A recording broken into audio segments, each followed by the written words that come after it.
I was able to stack up 35,000 points for harvest plants during Cold Snap on Spaceport. This video is going to be split into two parts. The first half is my normal overview and tips and tricks for how to be effective in doing this challenge. And then the back end will be a 400% playthrough of my entire run, so you can reference that if you want to.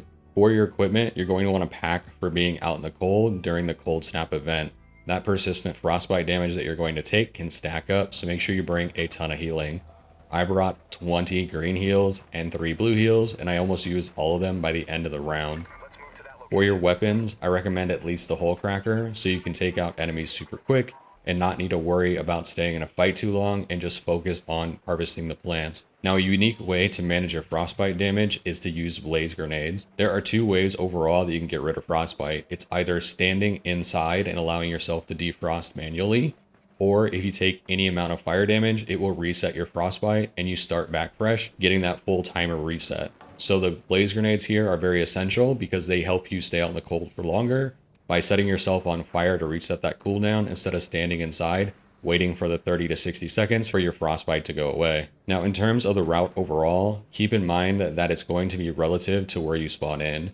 And I highly recommend that you use an online interactive map that allows you to filter down for the specific plants on this map. I tend to use Metaforge. There are a lot of different ones out there, but Metaforge works well for me and has been accurate overall for the runs that I have done. In terms of the plants that apply for this challenge, it's Great Mullein, Candleberries, Moss, Mushrooms, and Agave. For this run, I highly recommend you only focus on Great Mullein and Candleberries with the small stack of mushrooms that you can find in the trench.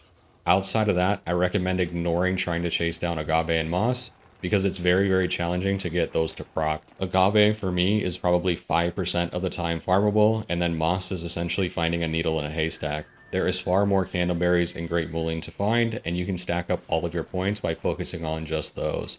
Now, once you spawn in, no matter where you spawn in, the critical thing that you need to do is get to the trench. The trench makes up at least a third of your points, if not a little bit more, so not being able to farm the trench is essentially cutting yourself down by a significant amount of score. If you get to the trench and it's already being farmed, I recommend just leaving and trying again. It's not the most fluid process overall, and it's pretty annoying, especially when you get the furthest spawn possible, but it is the key element that will make your entire run successful. And generally, if the trench is farmed by you, other raiders that come by that would otherwise be doing this trial will be turned off by that fact, and it helps you get control of the map as a whole. The only other place that I would say to farm on your way in is if your path takes you through the launch tower itself.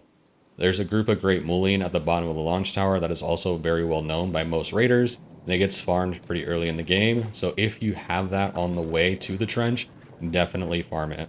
Now, the biggest thing that you need to worry about is the frostbite, so make sure that you are spacing out those blaze grenades to give yourself the widest window of time where you're not having to worry about it.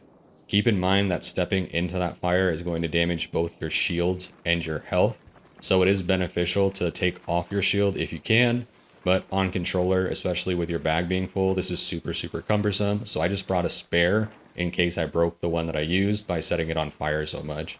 You're going to want to rely on the photoelectric cloak to get you out of some of the fights that you're in, especially avoiding big fights like with Bastion or Bombardier or even a Rocketeer.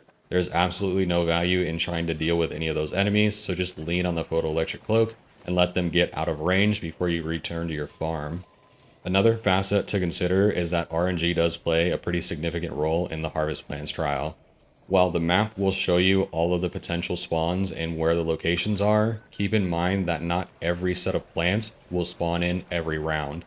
I would say about 90% of the map spawns are there when you farm it, but there is some RNG that's applied to which plants are spawning in and which ones are not. On top of that, the volume of plants that you get is heavily enforced by RNG. Now, it's my belief after doing this since Season 1 that the total plants on the map is roughly the same between matches, but the volume of plants per section is what fluctuates between games. So essentially, if you were to farm the entire match multiple games in a row, you would end up with the same total score.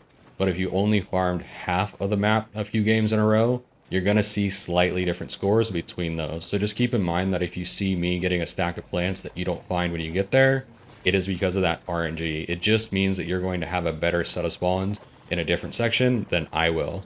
Now, in terms of setting the high 35,000 points, you have to essentially go uncontested in this challenge. So if you do see another raider out there farming plants, you have to decide whether or not it's worth it to continue with your run and accept that you might take some score loss from whatever it is they farmed. Each plant farmed during Cold Snap is 500 points, so if a raider takes 10 plants, they've taken 5,000 points away from your score. It can add up super quick, so just keep that in mind as you're going through this. Throughout this entire run, I was mostly uncontested. I saw one raider picking a couple of random plants, but outside of that, it wasn't any raider that was specifically doing the challenge. They were just grabbing plants as they were running by it. So I stuck with it and was able to make the score that I did. Keep in mind that you're going to run all the way up till the time limit. So in terms of your route planning overall, you essentially want to make sure that your path ends at a raider hatch or curves into a raider hatch towards the end of the game.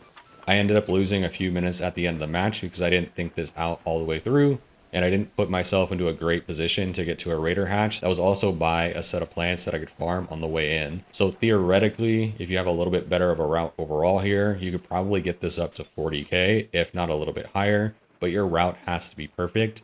But no matter what route you take, keep in mind that you're going to run all the way up to the last second. So you really do need to try and maximize your time by avoiding fights, farming plants, and not defrosting by standing inside at all. Additionally, if you do run out of blaze grenades, don't forget that fireballs have fireball burners on them, and they also create fire when they pop, as well as the fireflies. When you blow them up, they will also create fire on the ground that you can run through to set yourself on fire.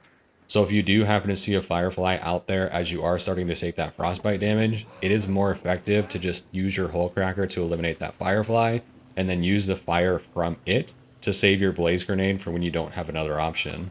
And then beyond that, definitely try and run through buildings or through coverings whenever you can to just give yourself a little bit more time with the frostbite damage. Outside of that, there isn't a ton more to this challenge. Once you've farmed up enough plants and you're happy with your score, head back to Speranza, collect any loot if you haven't already, and watch your score fly up the leaderboard. That's going to be it for me today, y'all. Thanks for watching.